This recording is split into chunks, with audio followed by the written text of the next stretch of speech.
New Year's Eve tomorrow, so it can mean only one thing: sparkling wine. You might not be a regular sparkling wine drinker, but New Year's Eve gives you the perfect excuse to go out there and try something a bit different. But with the choice out there, here's just 6 alone. Which one do you go for? Well, if it's budget you're looking for, you want to opt for one of these bad boys here. It's Prosecco.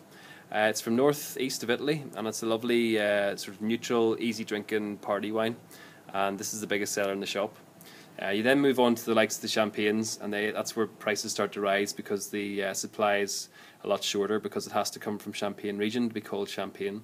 And we're starting off at 30 here for the standard champagne, 35 for the pink, 40 for the Blanc de Blanc, and a whopping 72 for the vintage.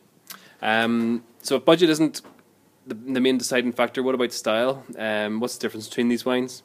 Well, again, if we go through them, the Prosecco is the most neutral and sort of drinker-friendly type of sparkling wine. So if you like any kind of sparkle, you're bound to like Prosecco. Lots of nice sort of lemon and lime and green apple flavours. The difference between these two is the one on the left is a frizzante or semi-sparkling, and the one on the right is a spumante or fully sparkling wine, so depending on how much bubble you like.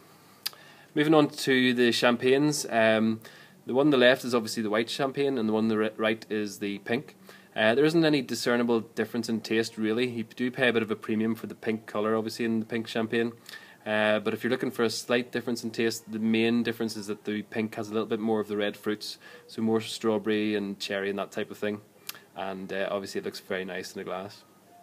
Moving up to the premium champagnes, the one on the left here is a Blanc de Blanc, which means white of whites, which it signifies that it's made with only white grapes, and that's the Chardonnay grape. And if you're looking for my favourite champagne in the world, basically, the one on the left is it.